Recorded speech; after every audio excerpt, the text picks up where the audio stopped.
Hello students, welcome back. तो अभी तक जो हम चैप्टर कवर कर चुके हैं that is aggregate demand and it's related concept. ठीक है, तो ये वाला चैप्टर हमारा पूरा हो गया है। आज हम न्यू चैप्टर करेंगे इसी यूनिट का, that is income determination and it's multiplier.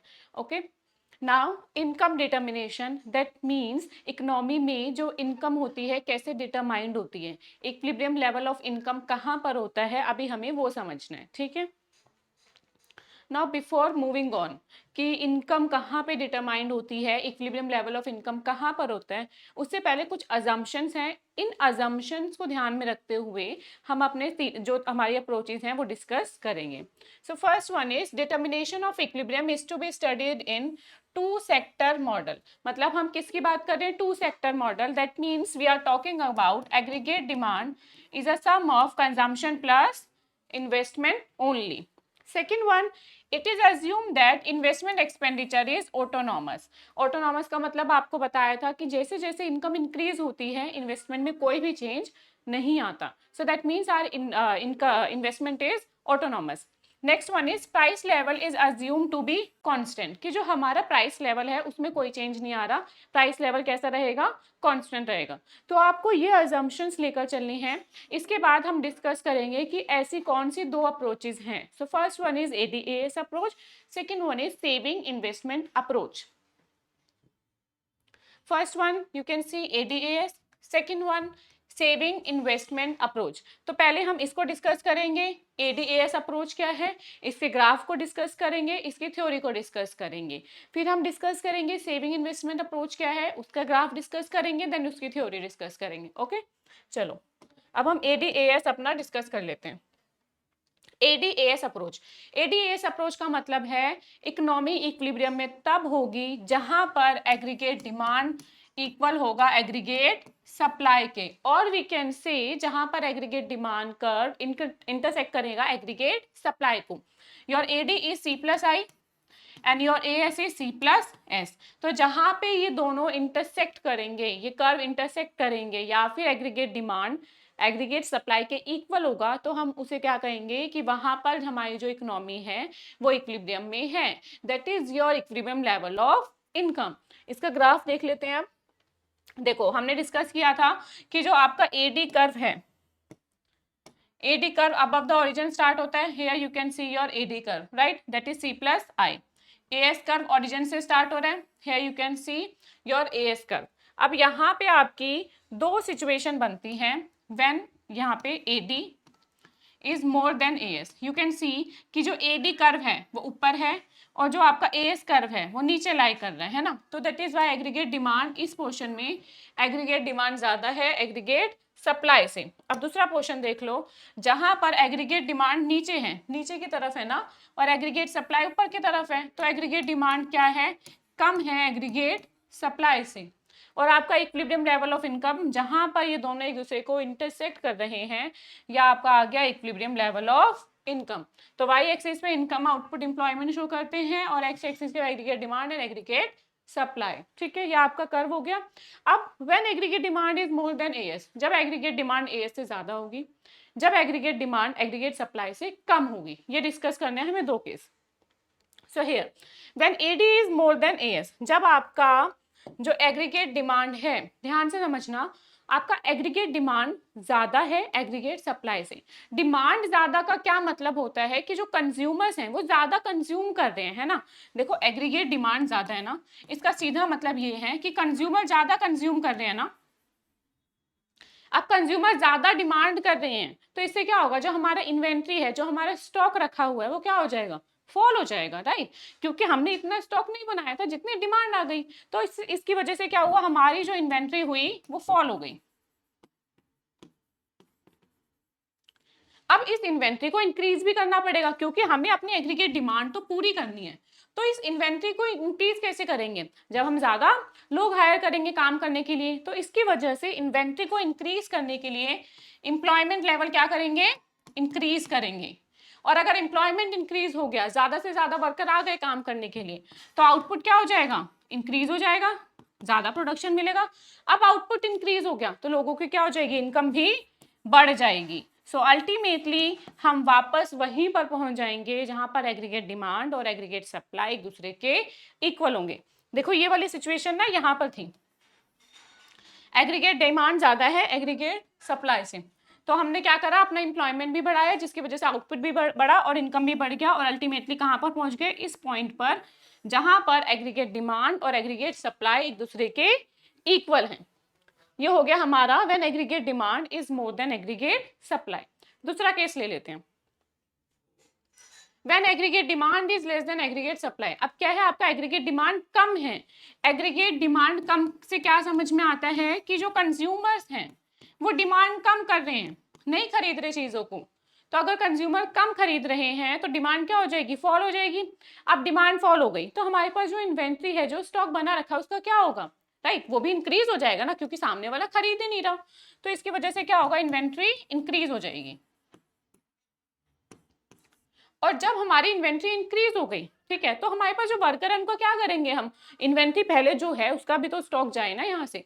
तो इन्वेंट्री इंक्रीज होने की वजह से एम्प्लॉयमेंट को कम करना पड़ेगा।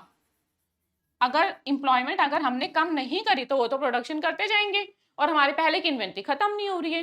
तो अगर हमारी जो इन्वेंट्री है वो ऑलरेडी इंक्रीज है तो एम्प्लॉयमेंट को क्या करना पड़ेगा, कम। एम्प्लॉयमेंट कम हो जाएगी तो आउटपुट भी क्या हो जाएगा, कम हो जाएगा। आउटपुट भी कम हो जाएगा तो इनकम लेवल भी क्या हो जाएगी आपकी, कम हो जाएगी। And again economy will be in equilibrium where aggregate demand is equal to aggregate supply. यहां देख लो एक बार, ये देखो इस पॉइंट की बात कर रहे हैं, एग्रीगेट डिमांड क्या है, कम है एग्रीगेट सप्लाई से। तो हमने अपनी इनकम कम करी, एम्प्लॉयमेंट कम करा, आउटपुट कम करा, एंड अल्टीमेटली इनकम कम हो गई और वापस वहां पर आ गए जहां पर एग्रीगेट डिमांड और एग्रीगेट सप्लाई एक दूसरे के इक्वल हो गए। तो ये आपका था एडीएएस अप्रोच। एक था एडीएएस अप्रोच, दूसरा कौन सा था, saving investment approach. Saving investment approach का क्या मतलब है, इकोनॉमी कब इक्विलिब्रियम में होगी, जहां पर सेविंग और इन्वेस्टमेंट एक दूसरे के इक्वल होंगे। अच्छा चलो, अभी हमने ये देखा था ना, एडी और एएस एक दूसरे को इंटरसेक्ट कर रहे हैं। What is AD, C plus I. What is AS, C plus S. C से सी कट गया, investment is equal to saving. तो यहीं से हमारा डिराइव होता है दूसरा अप्रोच, कि जहां पर सेविंग और इन्वेस्टमेंट एक दूसरे के इक्वल होंगे वहीं पर इक्विलिब्रियम लेवल ऑफ इनकम आएगा। चलो अब इसका देख लेते हैं, ठीक है, पहले इसका कर्व देख लो, अच्छा कैसा बनेगा।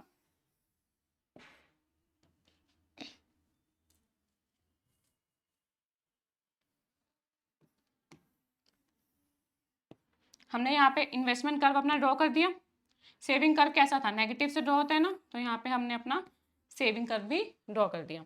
यहाँ पर आपका इनकम, एम्प्लॉयमेंट एंड आउटपुट, और यहाँ पे सेविंग या investment curve. Equilibrium level of income कहाँ पर हो जाएगा जी, यहाँ पर हो जाएगा जहां पर ये दोनों एक दूसरे को इंटरसेक्ट कर रहे हैं, है ना, ठीक है। अब पहला case, when saving is more then investment, जब हमारी सेविंग ज्यादा है इन्वेस्टमेंट से, ठीक है। अब ध्यान से सोचो, सेविंग ज्यादा है, सेविंग ज्यादा का क्या मतलब है कि कंज्यूमर कम परचेज कर रहे हैं, है ना, ठीक है। सेविंग ज्यादा है, मैं यहाँ पे लिख देती हूँ कि अगर आपकी जो सेविंग है वो ज्यादा है, दैट मीन्स कंज्यूमर डिमांड कम कर रहे हैं, कंज्यूमर डिमांड कम कर रहे हैं तो एग्रीगेट डिमांड भी क्या हो रही है हमारी, कम हो जाएगी, है ना। अब तो समझ में आ गया होगा, अगर यहाँ पे एग्रीगेट डिमांड कम हो गई है तो हमारी इन्वेंट्री क्या हो गई है, इंक्रीज हो गई है। उस बढ़ी हुई इन्वेंट्री को डिक्रीज करने के लिए हमें क्या करना पड़ेगा, अपना एम्प्लॉयमेंट लेवल डिक्रीज करना पड़ेगा, आउटपुट डिक्रीज करना पड़ेगा, एंड अल्टीमेटली इनकम लेवल भी क्या हो जाएगा, डिक्रीज हो जाएगा, और फिर हम वापस यहाँ पर इक्विलिब्रियम पॉइंट पर आ जाएंगे। अभी हम यहाँ थे ना, ये सब डिक्रीज हुआ और सब यहाँ पर पहुंच गया। दूसरा case, when saving is less than investment, यहाँ पे सेविंग कम है आपकी इन्वेस्टमेंट से, ठीक है। When saving is less than investment, इसकी बात कर रहे हैं अभी हम।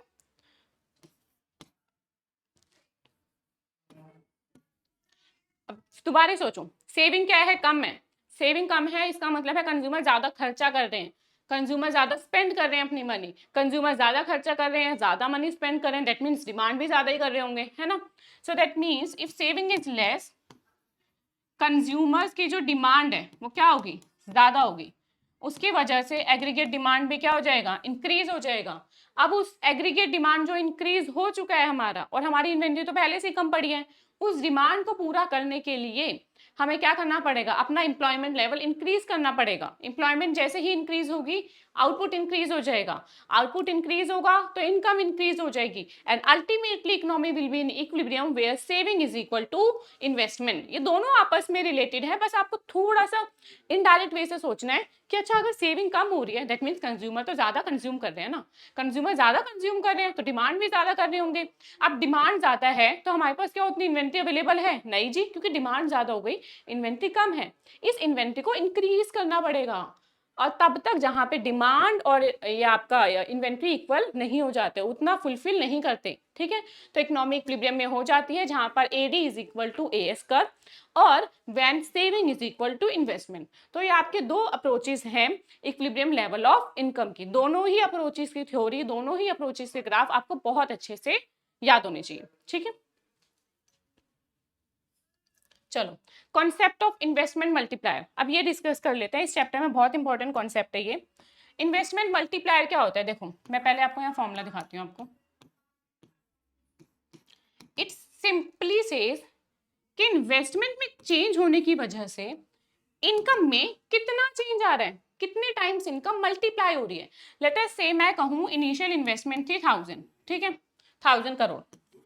गवर्नमेंट ने कंस्ट्रक्शन ऑफ रोड कराया 1000 करोड़, उससे इकोनॉमी में क्या हुआ, इनकम जनरेट हो गई, लोगों को जॉब में मिली होगी, है ना, तो इकोनॉमी में इनकम क्या हुई, जनरेट हो गई। लेट अस से 5000 की हो गई, 5000 करोड़। तो कितने टाइम्स हुआ? 5 टाइम्स। दैट मीन्स हमारी इनिशियल इन्वेस्टमेंट से हमारी इनकम कितने टाइम्स मल्टीप्लाई हो गई? 5 टाइम्स। उसी को हम क्या कहते हैं? Investment multiplier. The multiplier shows the change in income will be as a result of change in investment. कि चेंज इन इनकम किसका रिजल्ट है? इन्वेस्टमेंट में चेंज होने का रिजल्ट है, उसे हम कहते हैं इन्वेस्टमेंट मल्टीप्लायर। अब इसके आपको 3 फॉर्मूले करने हैं। 3 ही है, ध्यान में रखने। First, change in Y divided by change in I. Investment में चेंज होने की वजह से इनकम में कितना चेंज आ रहा है। Second, K is equal to 1/1 minus MPC. और तीसरा फॉर्मूला होता है के इज इक्वल टू 1/एमपीएस। अब एग्जाम में ना इनका रिलेशनशिप पूछ लेते हैं कि मल्टीप्लायर और एमपीसी का रिलेशनशिप बताओ जी, ठीक है। इनका रिलेशनशिप होता है डायरेक्ट। डायरेक्ट का क्या मतलब होता है कि अगर आपका एमपीसी इंक्रीज हो रहा है, अगर आपका एमपीसी क्या हो रहा है? इंक्रीज हो रहा है, ठीक है।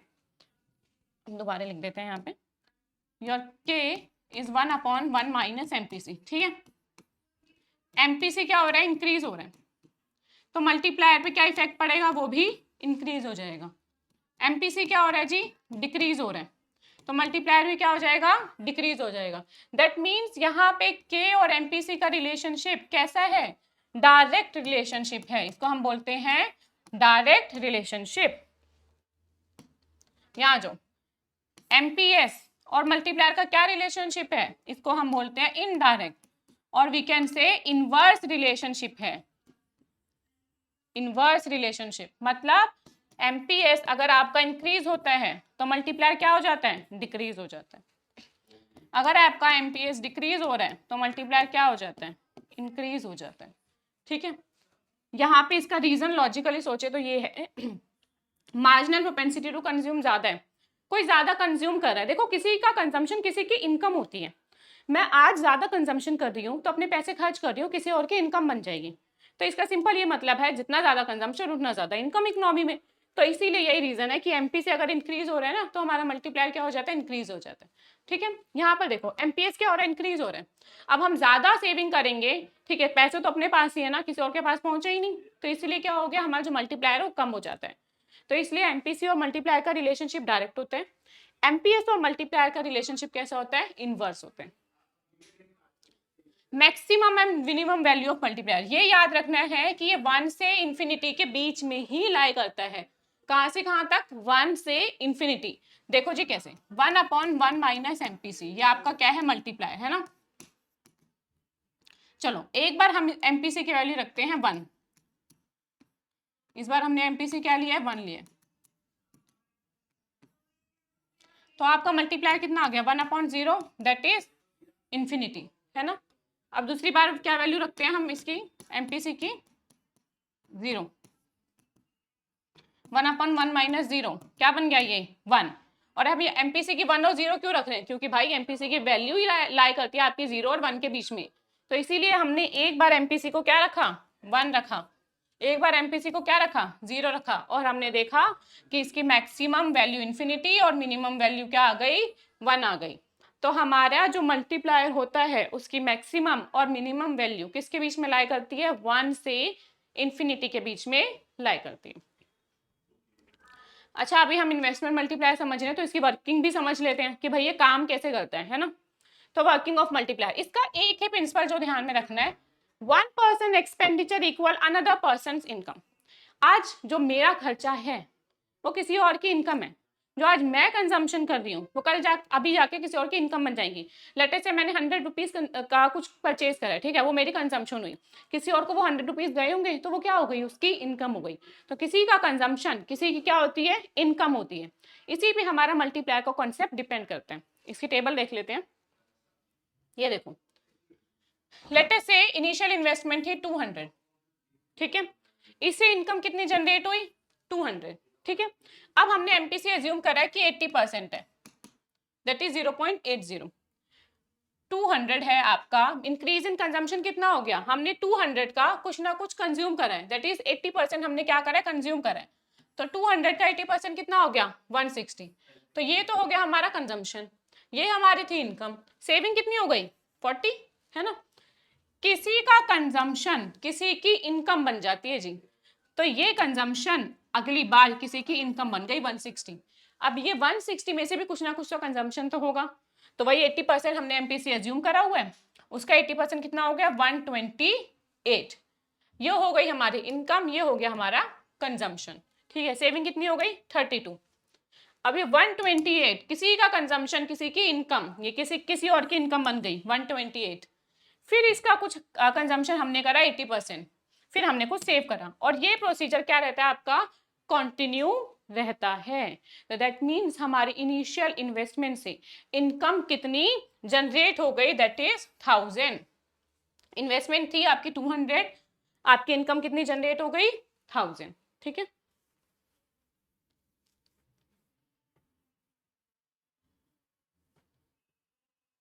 आगे समझ में वर्किंग ऑफ मल्टीप्लायर।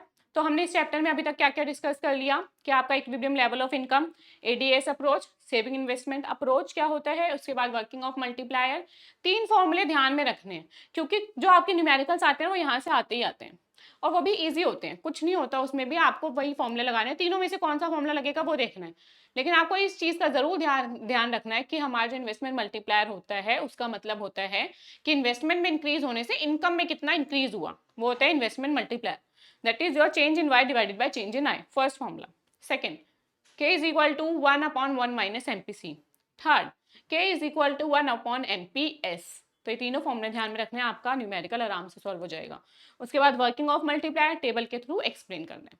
तो somehow we are done with this chapter, numericals रहते हैं, we'll do in our next class, okay, till then goodbye, thank you।